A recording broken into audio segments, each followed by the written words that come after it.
Labai džiugu, kad prasideda Daumanto parodos arba parodos prisiekęs Vlado Daumanto rekolekcijos lydinčių renginių ciklas.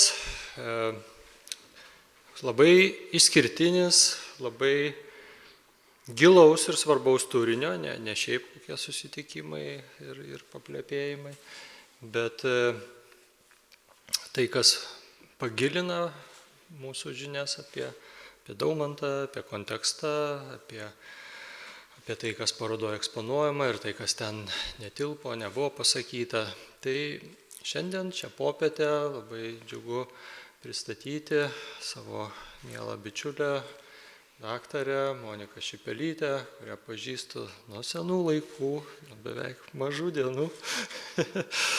Ir kuri tikrai su tokiu dideliu entuzijazmu, veržlumu, ko besijimdama, vis pasiekia, eina, kelia klausimus, rašo.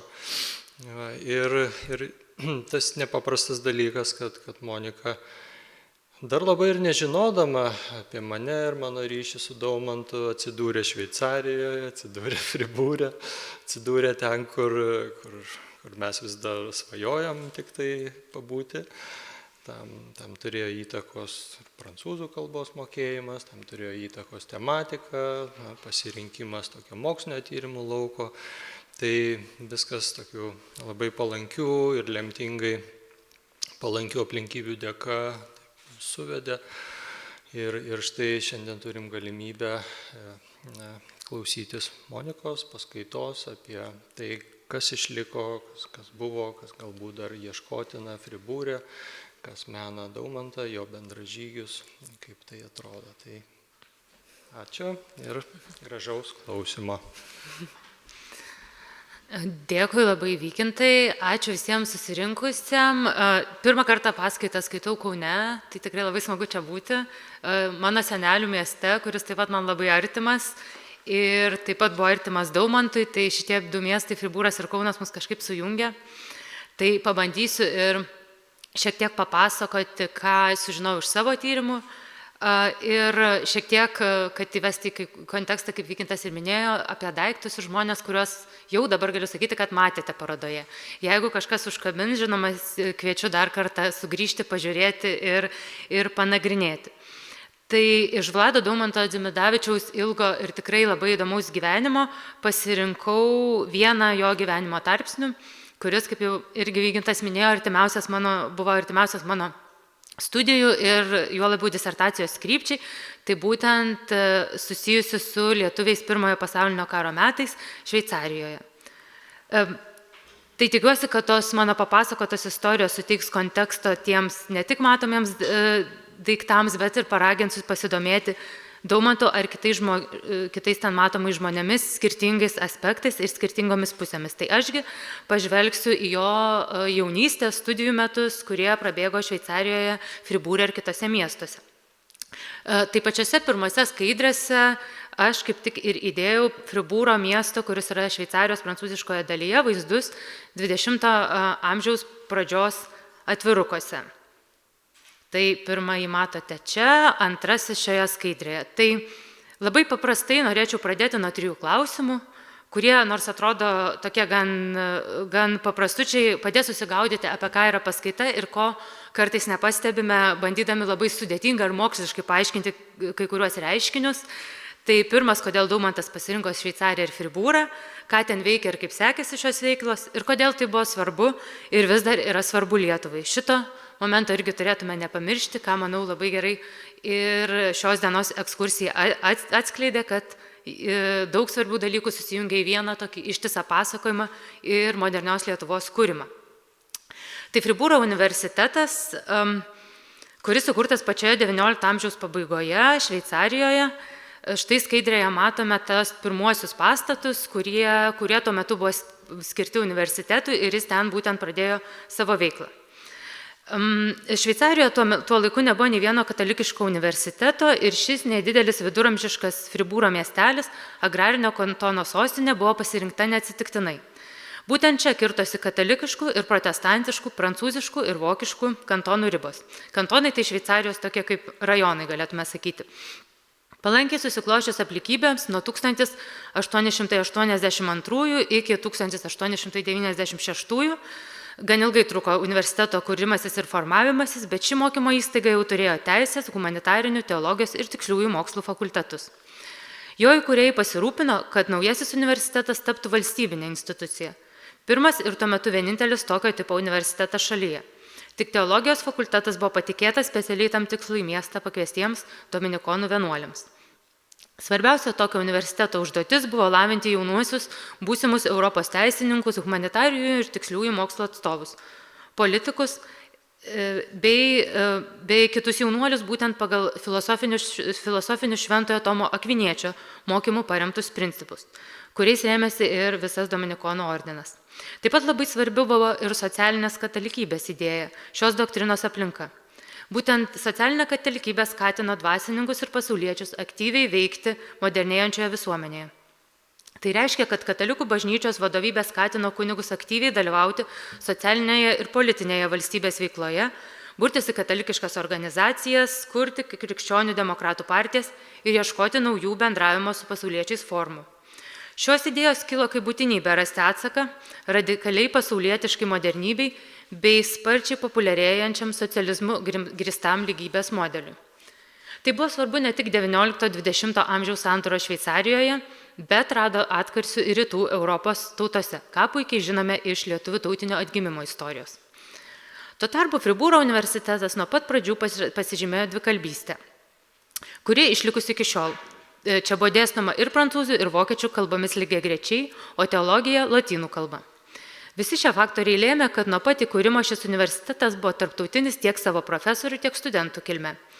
1989-aisiais iš 317 studentų tik 145 buvo Šveicarijos, 89 Vokietijos, 17 iš Bulgarijos, 12 iš Austrijos Vengrijos ir 29 iš Rusijos imperijų. Tie 29 tai būtų pagrindę Lenkai ir 4 lietuviai. Studentų skaičius augo greitai. Nuo 137 studentų 1890-91 iki jau 587 studentų 910-11 mokslo metais. Teologijos fakultetas tuo metu buvo didžiausias. Jame studijavo apie 40% visų studentų, likusiuose trijose po 20%. Moteris kaip pilnateisės studentės priimtos jau nuo 1905, kas irgi buvo neįtin populiaru Europoje. Lygiai taip pat iki 905 iš tuometinės Rusijos imperijos mokslo trokštantiems jaunuoliams išvykti nebuvo lengva. Nors to noro ir pasiryžimo buvo tikrai daug. Seminarijose studijuojančius būsimus kunigus skatino vyresnieji, kiti patys troško ne tik į gimtinę parvežti žinių, bet ir pamatyti pasaulį, bei siekti aukšto išsilavinimo. Lietuvių katalikų dvasininkų profesinio mokymosi kelias dažniausiai prasidėdavo Kauno ar Seinų seminarijose ir tęsdavosi Peterburgo dvasinėje akademijoje.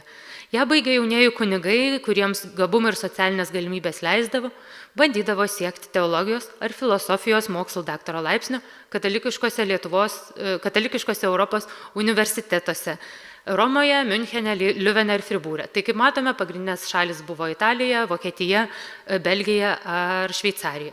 1895 į Fribūrą atvyko pirmasis lietuvių studentas. Tai buvo kunigas Juozas Stankevičius, bet tik tuomet, kai gavo universiteto vadovybės patvirtinimą, kad galės studijuoti netikrą pavardę.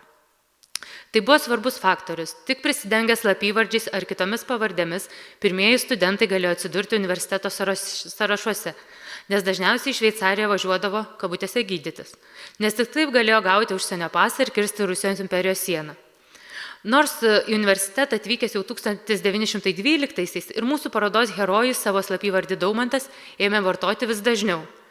Ir galiausiai jis netgi pakeitė bajorišką Dzimidavičiaus pavardę. Kodėl ir kaip pasirinko bajoriško žemaičių giminės pavardę kaip slapyvardį, Daumantas savo versijos dėja nepaliko. Tačiau šie slapyvardžiai tikrai turėjo būti lietuviškumo įrodymas.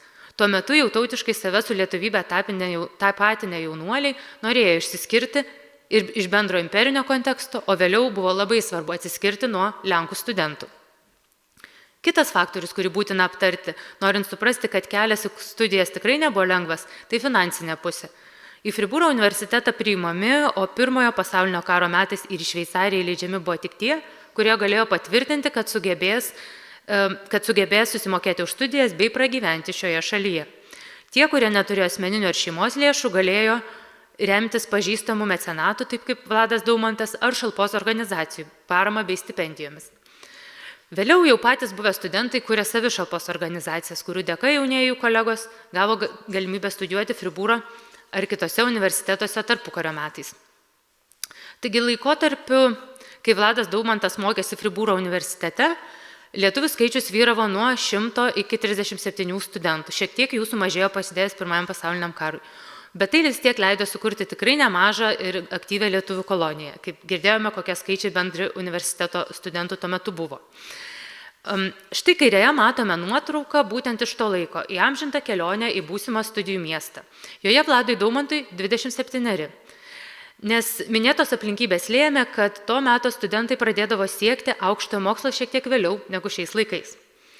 Jo pavardę Fribūro universiteto humanitarinių fakultetų filosofijos studentų sąraše randame 1912 m. pavasario semestre. Tiesa, jis čia įrašytais kaip Ladislas Dzimidovič prancūziškai lenkiškų variantų. Tačiau gimimo vieta nurodyta teisingai – Kražiai, kurie priskiriami Rusland Polen. Tai vokiškai būtų Rusijos Lenkijai, o nuo 1915 vasaros tuose pačiose sąrašuose jau Rusland Litauen, tai Rusijos Lietuvai.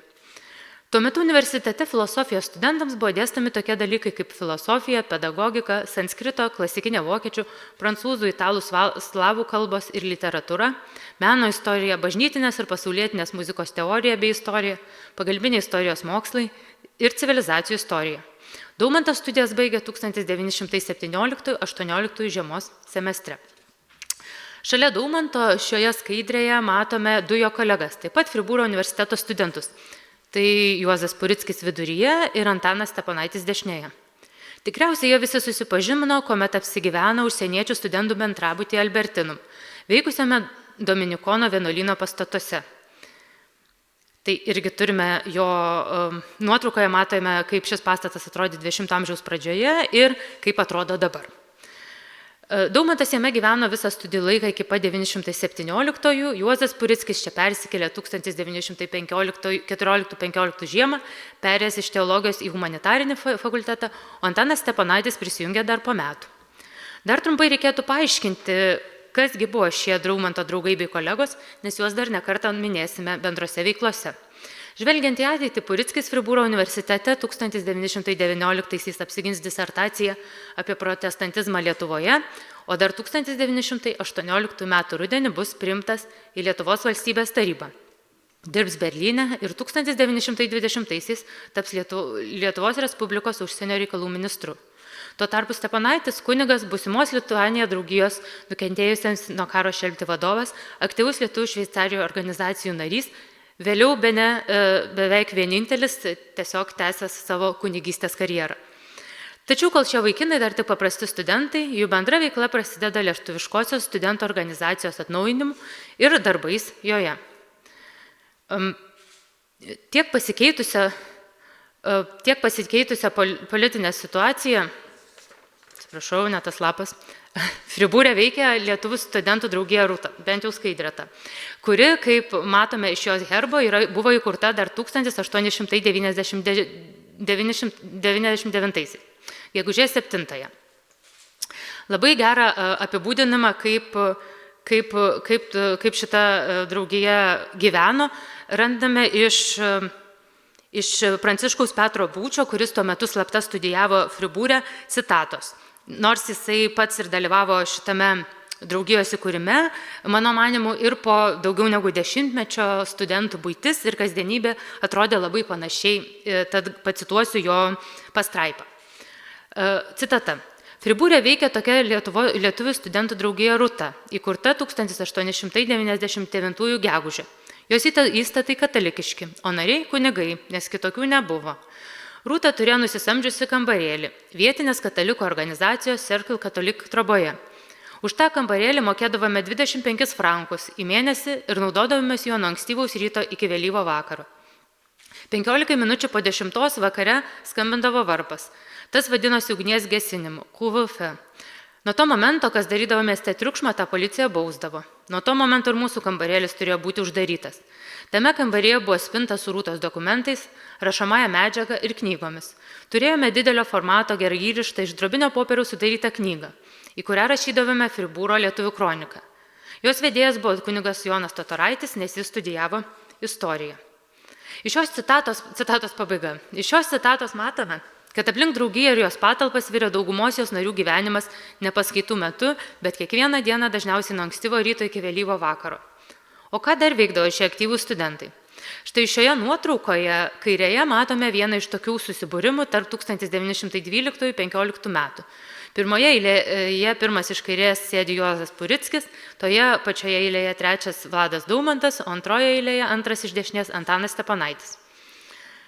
Minėta kronika, dabar ji atrodo ši tokia nelabai gal išvaizdi knygelė viduryje, būtent ji leidžia istorikams rekonstruoti, kad studentai rašydavo ir vieni kitiems skaitydavo referatus įvairiomis temomis apie istoriją, kalbą, kultūrą, prenumeruodavo lietuviškus laikraščius, stengiasi komplektuoti lituanistinę biblioteką. Vieną iš jos egzempliorių, būtent Rūtos sukomplektuotos bibliotekos, matome nuotraukoje dešinėje. Tai profesoriaus Jono Mačiulio Maironio paskaitų pagrindų sudaryta knyga, kurią autorius padovanojo Rūtai. Matome jo autografą ir Rūtos antspaudą titulinėme puslapyje, kurį čia dar padidinau viduryje. Atrodo, ši organizacija gražiai įvardinta draugystė lietuviškos jaunuomenės, kaip jie patys ją įvardijo. Tai studentai susitikime metu taip pat aptarinėjo ir Lietuvos gyvenimui svarbus klausimus, užsienio lietuvių problemas, bandė užmegzti dialogą su kitų tautų išeiviais ir jų organizacijomis Fribūre. Žinoma, šventė įvairias šventes ir netgi turėjo minčių įkurti tarp universitetinę lietuvių katalikų studentų sąjungą. Turėjusi jungti ne tik užsienyje studijuojančius jaunuolius, bet ir Rusijos aukštųjų mokyklų studentus, nes informacijos ir žinių mainai tarp jų tikrai vyko. Nors šis projektas dėja nepasiteisino, darbo tikrai netrūko, o Vladas Daumantas aktyviai dalyvavo šios draugijos veikloje ir kaip tik tuo metu nutiko lemtingasis visai jų kartai įvykis. Taigi prasidėjo Pirmasis pasaulinis karas. Per šią dramatišką pauzę atsigeriam vandens ir tęsėme. Tai prasidėjus Pirmam pasauliniam karui pasikeitė, žinoma, ir politinė situacija. Tiek subrendo lietuvių studentų, galėtume sakyti, politinę tapatybę. Ir geriausiai, man atrodo, tai atspindi šių trijų draugų inicijuotas Rūtos draugijos, studentiškos draugijos pervadinimas, siūlint jai suteikti Lituaniją vardą. 1915 metais kiti kolegos šiam pasiūlymui entuziastingai pritarė ir sutiko, kad toks pavadinimas bus puikiai reklama Lietuvai, o taip pat atspindės išsiplėtusias draugijos siekius ir atsivėrusias galimybės veikti jau ne tik bendraminčių tarpe ir jų labai, bet ir visos Lietuvos valstybės kūrimosi kontekste.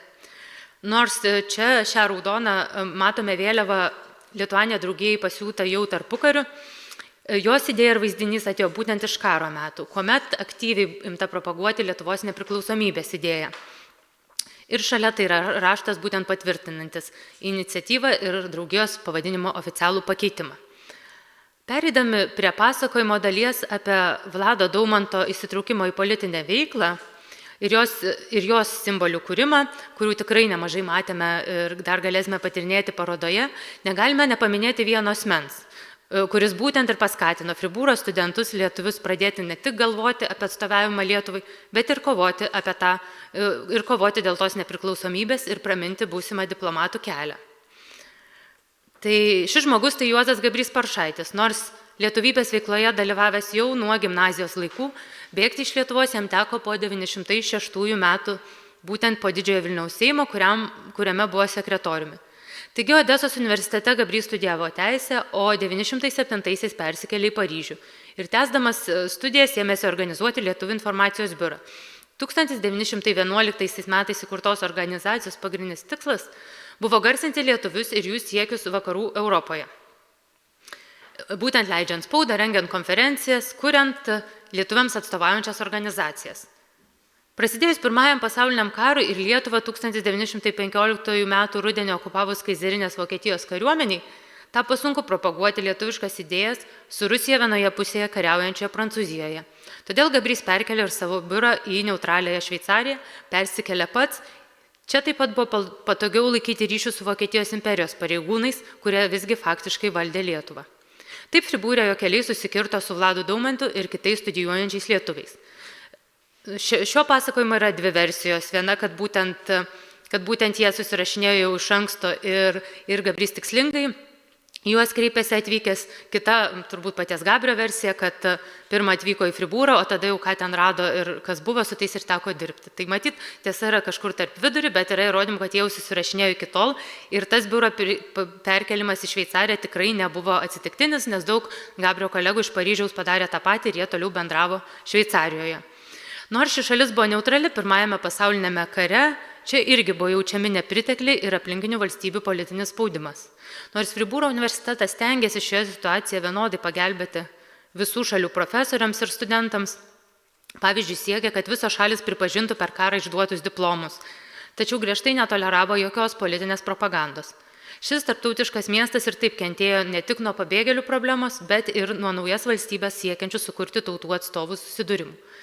Tai studentų bei jų organizacijų įtraukimas į politinę veiklą galėjo būti abipusiai naudingas, kaip priedanga visai ne studentiškiams siekiams. Lietuvių veikėjai patys labai vertino spaudos darbą ir jį vadino prolietuvišką propagandą. Todėl čia ir įdėjau porą pavyzdžių jų išleistų leidinių būtent Šveicarijoje. Dauguma tekstų tose žurnaluose leidžiamuose beveik kas mėnesį buvo apie Lietuvą kaip apie norinčią atsikurti valstybę. Dažniausiai buvo leidžiami prancūzų kalba, bet taip pat angliškai ir vokiškai. Kalbėti apie jos praeities ir ateities valstybingumo projektus, kultūros, meno, istorijos ypatybės, santykius su kitomis tautomis ir šalimis. Žinoma, taip pat buvo reaguojama į kitų šalių pasirodančius tekstus apie Lietuvą, su jais polemizuojama, diskutuojama su artimom arba kaip tik priešingom politiniam ar tautiniam grupėm. Nuo pat 1915 metų visgi tendencingai buvo bandoma įrodyti, kad lietuviai didinga ir savarankiška tauta nusipelniusi sukurti modernę valstybę ir pagaliau atsikratyti priespaudos.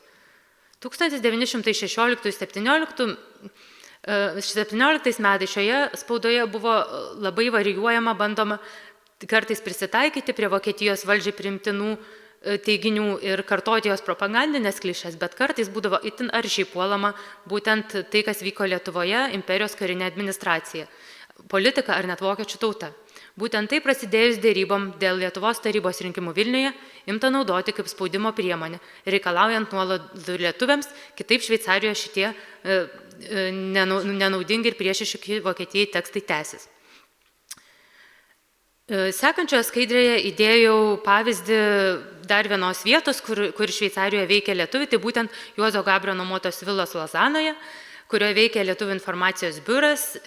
Tai šiek tiek kitaip atrodė 20 amžiaus pradžioje, dabar išlikęs tik planas ir ta vila Mesidor dabar kaip atrodo šiais laikais.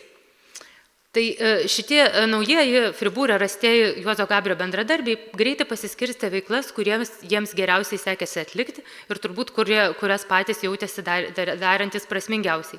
Tai 1915 metų pabaigoje įkurtas studentų draugijos padalinys Lituanijoje, kaip komitetas nukentėjusiam nuo karo šelpti, skirtas padėti lietuvių karo belaisviams Vokietijos ir Austrijos-Vengrijos imperijų stovyklose. O jo pirmininku tapo Antanas Steponaitis. 1916 metais Purickis ėmėsi redaguoti Lietuvių informacijos biuro vokiečių kalba leidžiamą Litauen, nes gerai mokėjo šią kalbą. Čia matome kitoje skaidrėje, štai dabar jau matome, pastatą, kuriame būtent ir buvo darbuojamasi Fribūre. Tai tikriausiai visos šitos veiklos visgi vyko viename ir tame pačiame biure. Dešinėje taip pat matome geriausiai žinoma bent jau knygos ir atsiminimuose tą nuotrauką, kuri aišku yra šiek tiek suvaidinta, jau iš biuro Lozanoje 1918. Tai parodo, kaip patys tie veikėjai įsivaizdavo tą savo kasdienį darbą ir kaip norėjo jį reprezentuoti, būtent išleidžiant tokią kaip beveik kaip atvirutę, kaip vyksta jų biuro darbas. Tai štai tokioje aplinkoje Vladas Daumantas ėmėsi kurti lietuviškus simbolius ir rengti Lietuvos etnografinį žemėlapį. Šias skirtingas veiklas tikrai geriausiai atspindi parodoje matome artefaktai ir tikrai didesnė rezoliucija, negu aš jums parodysiu. Tačiau norėčiau šiek tiek pristatyti jų atsiradimo kontekstą ir supažindinti su kai kuriomis jų atsiradimo istorijomis. Tai viskas prasidėjo visgi nuo antspaudo. 1915 metų Šveicarijoms lietuviams supratus, kad turi žengti toliau už kultūrinės ir tautinės savimonės skatinimo ribų jau į politikos formavimą, Lietuvos nepriklausomybės siekių populiarinimą ir svarstymus apie būsimos Lietuvos projektą, tam reikėjo ir naujos organizacijos, nes studentiškoji nebetiko. Taip, 1915 m. rudenį Lozanoje, turbūt kur tame biure, kur matėme praeitoje skaidrėje, netaip toli nuo Fribūro, Lozana yra apie 40 km, ten, kur tuo metu gyveno Juozas Gabrys, buvo įkurta slapta pogrindinė organizacija Lietuvių tautos taryba arba LTT. Jos pirmininku tapo Gabrys, o nariais visi minėti lietuviai studentai. Štai čia Daumantas ir galėjo pasireikšti savo piešėjo talentu. Buvo norima savų tautiečių bei kitų šalių atstovų akise atrodyti solidžiai, bet ir neatskleisti tikrųjų organizacijos narių pavardžių. Todėl visi dokumentai, atsišaukimai, konferencijų, nutarimai, publikacijos ir kita buvo tvirtinama tokiu antspaudu ir pasirašinėjama bendrai Lietuvių tautos tarybos. Tai čia šitą antspaudą matome kairėje ir matėme ir parodoje. Kadangi išliko tam antspaudų piešto Vyčio eskizas ir galutinis paties antspaudo variantas, tai lygindamas su kitais dokumentais, būtent profesorius Vykintas Vaitkevičius jo sukūrimą datuoja 1916 m. vasaros rudens laikotarpiu. Čia taip pat bandome atsekti, kaip tame antspaude atsirado Vytis ir koks Vytis. Aišku, kad jam sukurti arba atkurti, galėtume net ir taip sakyti, Daumantas rėmėsi ne tik istoriniais, bet ir numizmatikos šaltiniais. Fribūre buvo surinkęs senovinių monetų kolekciją ir galėjo remtis realiais pavyzdžiais. Taigi Vykinto teigimu pats raitelis panašiausias į renesansinės Žygimanto Augusto laikų monetas, bet visame antspaude matome ir stilizuotų gotikinių simbolių, tokių kaip skydas ar gotikinį šriftą imituojančios antspaudo raidės aplink raitelį. Tai viduryje matome jau tą įkvėpimą šaltinių buvusią monetą. Tai rodo, kad dailininkui buvo svarbus istorinis kontekstas ir tikslumas, bet taip pat tas antspaudas yra modernios istorinės vaizduotės kūrinys, turintis paryškinti ir susisintetinti tai, kas iš Lietuvos istorijos atrodo svarbu būtent Daumanto laikams ir jo priskirtai šiam antspaudui funkcijai. Ir dar trečiasis Vytis, tai iš Gabrio Lietuvos informacijos biuro naudotas antspaudas, turbūt tikriausiai pieštas kito dailininko.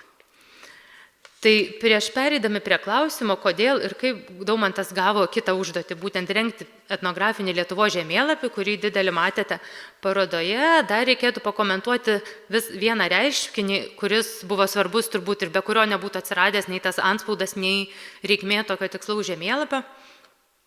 Tai būtent konferencijos. Pirmojo pasaulinio karo metais Šveicarijoje buvo tikrai daug įvairių Europos tautų išeivių siekiančių atgauti ir sukurti savąjį valstybingumą.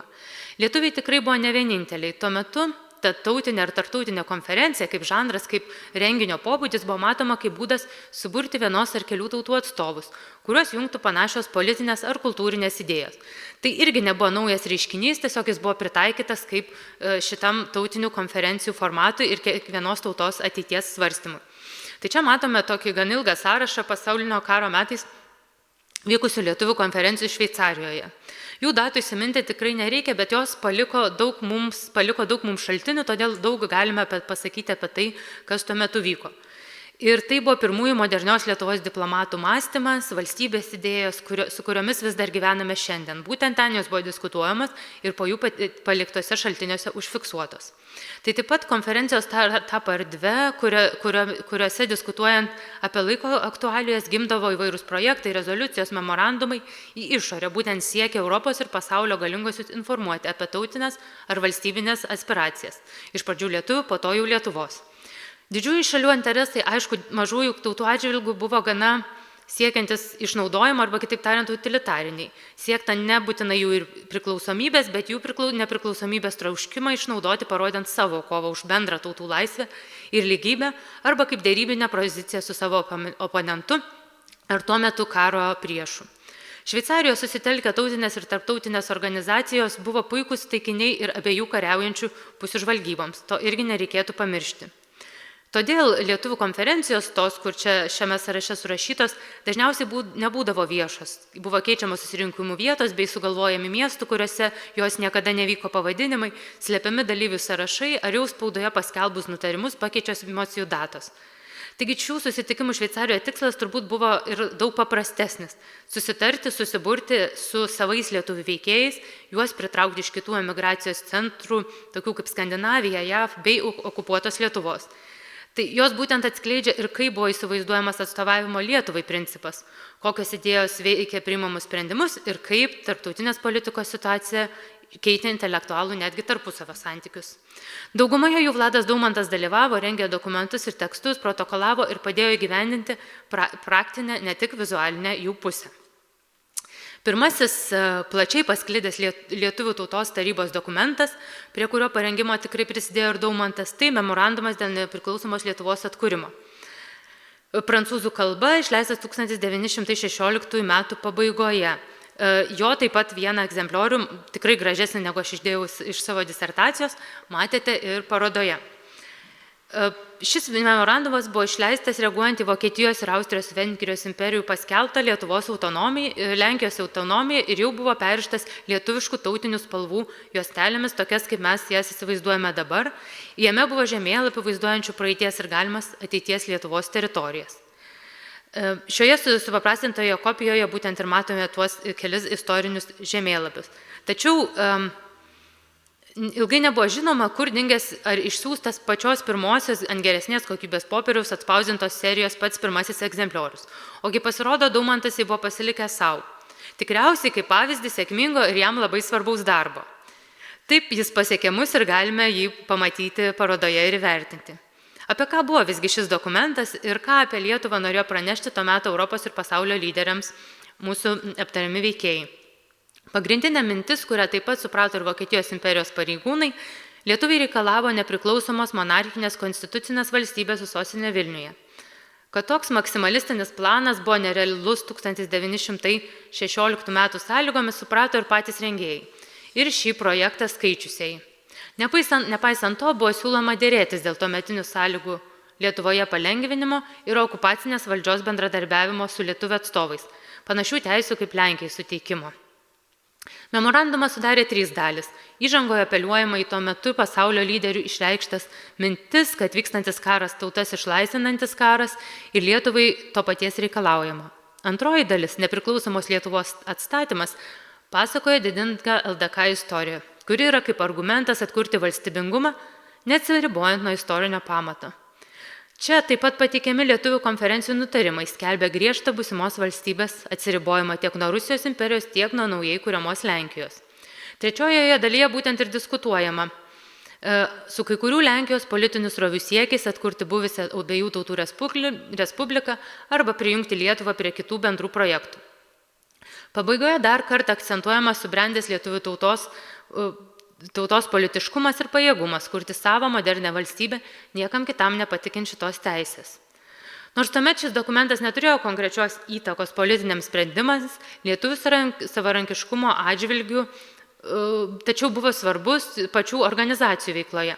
Po jo gautas leidimas delegatams iš Lietuvos atvykti į bendras konferencijas, o ir buvo pradėta diskutuoti, kokios Lietuvos tikimasi ateityje. Būtent šiame memorandume aptarti valstybės principai buvo išplėtoti vėliau. Jau 1917-18 metais. Taigi, iš tokio dokumento pareigimo darosi aišku, kad valstybės teritorija ir jos ribos buvo svarbios, o tikslus ir išsamų žemėlapio nubraižymas tarsi matomas kaip tų ribų prisiskirimas savo valstybei. Geras argumentas dėl ginčytinų teritorijų. Nuo 1917 metų jau buvo laukiama Pirmo pasaulinio karo pabaigos ir visuotinio Europos žemėlapio perbraižymo. Kaip galimybės atsirasti naujos tautiniams valstybėms, tas perbraižymas turėjo turėti įtakos. Būtent pokario taikos konferencijose įtvirtintas Lietuvos kaip nepriklausomos ir savarankiškos valstybės įvaizdis turėjo būti tikslas, kuriam pasiekti tarptautinė bendruomenė turėjo įsitvirtinti Lietuvos valstybiniai ženklai ir teritorija. Taigi žemėlapio kūrimas buvo daug laiko ir išteklių pareikalavęs darbas. Galimos ateities Lietuvos apibrėžimą geografinėje erdvėje ir šio žemėlapio rengėja Daumantą labai taikliai atsiminimuose yra apibūdinęs Vincas Bartuška. Vykintas jau šiek tiek citavo jo citatą, aš pasituosiu visą. Būtent Vincas Bartuška buvo delegatas iš Amerikos lietuvių organizacijų pasiųstas į konferenciją Šveicarijoje Ir po to kelis metus netikėtai užsiliko ir dirba visus darbus kartu su kitais mūsų matytais veikėjais. Tai citatos pradžia. Išvažiavus Tautos tarybos nariams Berlynam ir Lietuvon, Informacijos biuro lapkričio 20-osios 1917 metų posėdį kilo klausimas, kas vėl darytina su mūsų leidžiamuoju Lietuvos žemėlapiu, kurio vieną kopiją su savim pasiėmė Tautos tarybos nariai peržiūrėti ir korektūros pataisyti. Tas žemėlapis vėl iš naujo buvo pavestas tvarkyti kunigui Daumantui, jau nuo 1917 metų pradžios. Tam darbui Informacijos biuras pašventė bent 30 susirinkimų, teikdamas nurodymus, patarimus, kritikas. Žemėlapis atvaizdavo politinės, istorinės ir etnografinės Lietuvos ribas ir juo be pasigirimo galėjo didžiuotis visi ir didžiavosi visi lietuviai. Vėliau to žemėlapio keliasdešimtis kopijų dar pasiuntėme Amerikos lietuvių katalikų tarybai. Tai čia būtent ta, kuri buvo siuntusi Vincą Bartušką. Ta taryba iš to džiaugsmo dar atsispausdino jį ir Amerikoje. Didžiausias Lietuvos žemėlapio pagaminimo nuopelnas tikrai tenka kunigui Daumantui, kuris tam darbui pašventė ištisus 1,5 metų. Taigi šis žemėlapis reikalavo ir naujo vyčio formato. Per trumpą laiką Daumantas sukūrė net kelis jo variantus, kuriuos irgi matome skaidrėje. Tai žemėlapio viršelyje viduryje matome tą, kuris buvo būtent matomas supakavus žemėlapį ir jo viršutinėme kairiajame kampe, o kairėje pro Lituaniją leidinio naudotas vytis, kuris nors čia įdėjau nuotrauką iš 1918, tų žurnalų tokios kaip susektos knygos, tas pats vytis buvo uždėtas jau ir 1917 metų surištame šio leidinio numerių rinkinyje. O žemėlapis, kurio pirmasis tiražas išėjo Berne 1917 spalį, tai šiek tiek vėliau. Tie vyčiai šiek tiek irgi taip pat skiriasi. Taigi, o vienas iš to laiko originalių pieštų vyčio atvaizdų, kurį vėlgi Daumantas pasiliko savo ir garbingai eksponavo tarpukariu, Vaitkevičių šeimos dėka pasiekė ir mūsų dienas ir iš arti galime į jį pasižiūrėti. Tai jau keliauju į pabaigą ir labai lauksiu jūsų klausimų, bet dar bus viena skaidrė. Pabaigai tiesiog įkėliau vieną Valdo Daumanto nuotrauką jau iš Kauno laikotarpio ir taip atrodo Fribūro miestas bei universitetas šiais laikais, abu buvę svarbus jo gyvenimo kelyje. Taigi atrodo, kad jis ir žvelgia kažkur į tolį, galbūt į tą tolimą Fribūrą. Taigi pasakodami apie modernios Lietuvos valstybės kūrėjus, turime nepamiršti, kad kurdami ateities vizijas jie tuo pat metu išgyveno tapsmą šiais naujos valstybės piliečiais. Taigi ne tik politiniai, kultūriniai procesai turėjo įtakos diplomatijos ir diplomato susiformavimui, bet svarbios buvo ir asmeninės patirtis, pasirinkimai, savivoka, šių dalykų kismas atsidūrus nepažįstamoje šalyje. Manau, kad žvilgsnis iš apačios į tai, kas ir kodėl buvo svarbu Lietuvos vardo garsintojas ir kaip jiems sekėsi gyvendinti savo sumanymus, gali padėti suprasti, kokią ir kodėl būtent tokią Lietuvą jie siekia sukurti. Visuomeniškai jauni ir aktyvūs kunigai stengiasi balansuoti tarp katalikiško švietimo jiems įdiegtų normų ir įtampos pilno politinės veiklos lauko. Ne visada tai pavykdavo. Unikalių progų susikūrimas ir jų išnaudojimas tai sėkmės galimybė ne tik žmonių, bet ir valstybių gyvenime, o savito kelio radimas ir laimėjimas sunkiose ar net beviltiškose situacijose, neeilinių asmenybių tikslai. Pasakodami Lietuvos valstybės atkūrimo sėkmės istorijoje, neturėtume pamiršti, kad standartų laužimas daugelio valstybininkų gyvenime reiškia pergalę savo šaliai, tačiau dažnai praradimus ir pasimetimą asmeninėme gyvenime. Todėl nuosekli, sąžininga ir nuoširdi jų istorijų rekonstrukcija galėtų tapti prasmingu Lietuvos ir jos kūrėjų įamžinimu. Ačiū.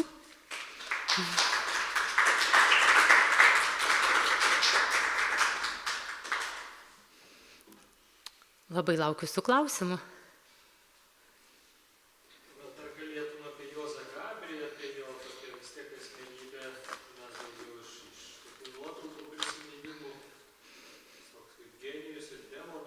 Genijus ir beprotis viename. Turbūt kažkurio gyvenimo metu buvo genijus, po to šiek tiek sunkiau jam sekėsi.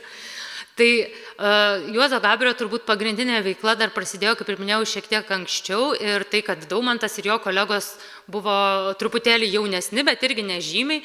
Tiesiog Gabrys jau 15 beveik metų gyveno Prancūzijoje, tikrai labai gerai mokėjo prancūzų kalbą, bet jis turbūt nuo pat pradžių įsivaizdavo, kad jo tikslas sukurti kažkokią bendrą organizaciją, tą Lietuvių tautos tarybą, kuri vadovaus visos Lietuvos kūrimui ir turės atstovybę skirtingose šalise, ten, kur gyveno lietuviai, tai sakykime Skandinavijoje, pačioj Rusijos imperijoje, JAV ir Šveicarijoje. Žinoma, Šveicarija turėjo būti centras ir jisai, aišku, turėjo būti to centro vadovas.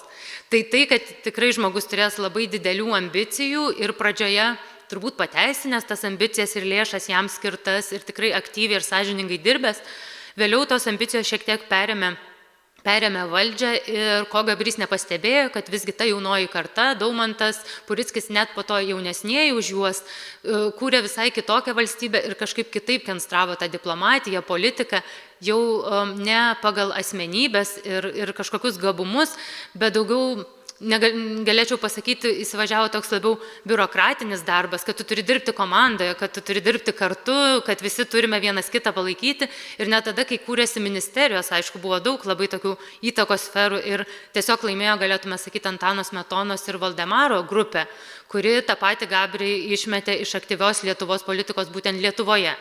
Iš kitos pusės galime kitaip žiūrėti, kodėl mes apie jį nežinome, kaip pavyzdžiui, apie ministrą ir daug pasiekusi veikėją, todėl kad jis pats nesutiko eiti jokių kitų pareigų. Jeigu aš viskam nevadovauju, tai reiškia, aš nedalyvauju. Oi, va kaip surimavau gražiai. Tai todėl tarpukariu aukščiausios pareigos, kurias, gal apie pusmetį Juozas Gabrys ėjo, tai buvo oficialių konsulų Karaliaučiuje. Bet visą tą laiką jisai niekada nepasitraukė toli nei nuo užsienio politikos, nei užsienio reikalų ministerijos. Tai nors jis oficialių pareigų neturėjo, ministerija ir valstybė jį samdydavo. O kam? Būtent taip, kad darytų, ką moka geriausiai. Rašytų, spausdintų, kalbėtų, vaikščiotų. Ta patys tai darė tiek Šveicarijoje, po to Paryžiuje, po to vėl persikelus diplomatijai į Ženevą.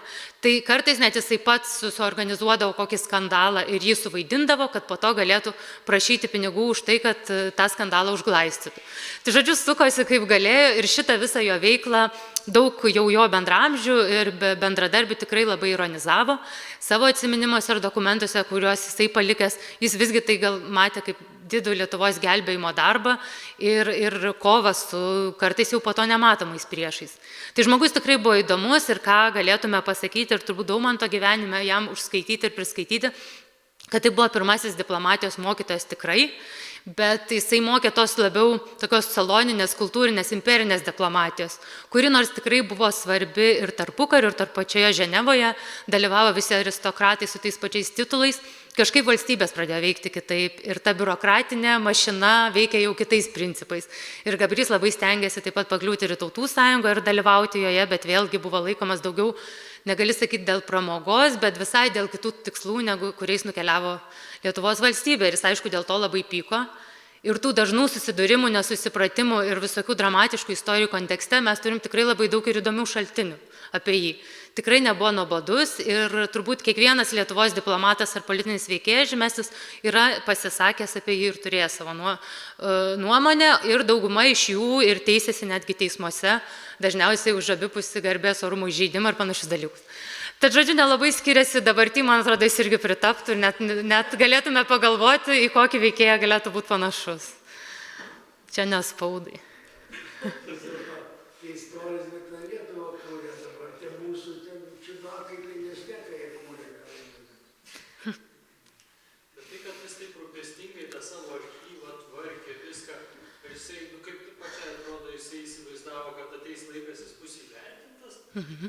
Taip, manau, kad taip.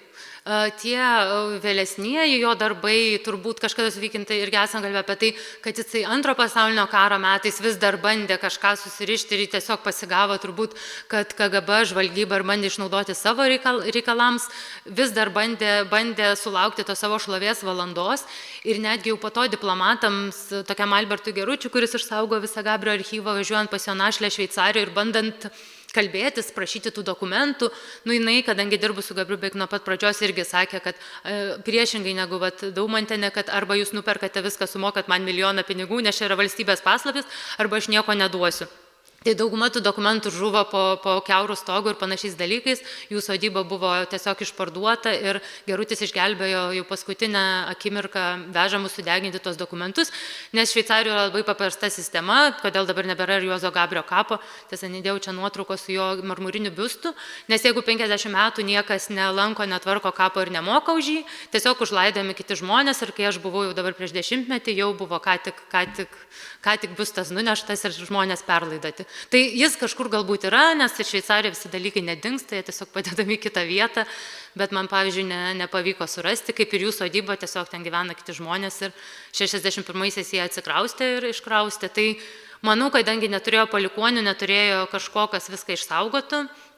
Ir mirusio žmonai tiesiog, nes mes yra labai dideli tarpai, kur mes nežinome to plano didžiojo. Gal ar tai buvo tiesiog kaupta, bet aš manau, kad tai buvo dėta taip, kad vieną dieną čia bus mano atsiminimai ir jo didieji atsiminimai yra išleisti dabar tokie nepilni, buvo pilni ir jisai turėjo būtent iki Antrojo pasaulinio karo parašyti apie viską tarpukarį, tai mus pasiekė tik tai pirmi 3 tomai, o planas ten buvo gal 10 tomų.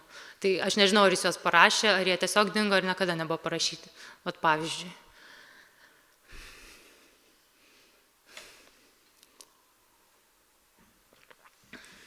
Dar kokių minčių?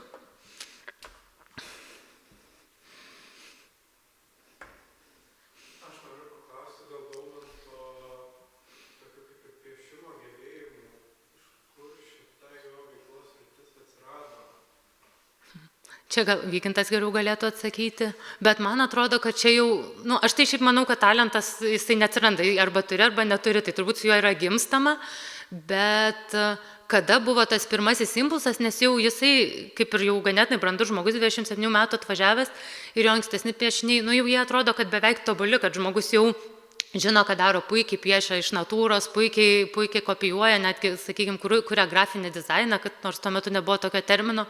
Tai reiškia, kad jisai seminarijos laikais, ar net gal dar anksčiau, tikrai mokėsi turbūt piešti, be kita ko, ką liudė visos knygos, kolekcijos, labai domėjosi, kaupė knygas apie meną, kaupė turbūt reprodukcijas garsių dailininkų, domėjosi tuo, bandė turbūt atkartoti ir mes jau jį matome kaip brandų dailininką, kuriam tiesiog jisai jau pats savyje renkasi, kaip tą vytį pavaizduoti, kaip čia geriau padaryti, kad tai jau yra gana gerai išugdytas amatas.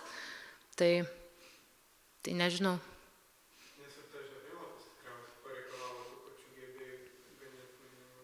Tai, čia jau toks, man sakyčiau, kad jau atrodo net kaip tas magnus opus tų metų, nes mums atrodo, kam čia tuos visus kaimelius rinkti ir dėlioti, bet tai buvo svarbu ir jie būtent dėl to ir tarėsi turbūt, kur kokią upę vesti, ar čia dar Lietuva, ar čia ne Lietuva. Tai buvo labai daug darbo įdedama, bet ir labai daug kūrybos. Nes labai, jeigu pamatytume tų laikų, tuos žemėlapius kitus, tai tikrai jie atrodo tokie, paėmiau ir nupaiščiau kažką apytiksliai, čia maždaug tokie kiaušinio formos, o čia yra tikrai įdėta ir tyrimų labai daug darbo ir net Gabrio prieš tai leisti žemėlapiai, labai skiriasi tuo ir kruopštumu. Tiesiog, manau, buvo talentingas žmogus ir tikrai suprato turbūt, kaip tuo metu, kaip veikia ir tas geografijos, kartografijos mokslas ir ką ten kaip reikia sudėlioti, irgi ne tiesiog nupiešti. Tai va, tai toks sakytume netgi, čia nežinau, jo turbūt kartografinis, architektūrinis matymas kažkoks, kad... Taip, tai turėjo viską padaryti ranka, tai šiaip tai yra įspūdinga. Ačiū už klausimus. Tai jau gal galime perėti prie pokalbių neoficialioje aplinkoje. Ačiū visiems.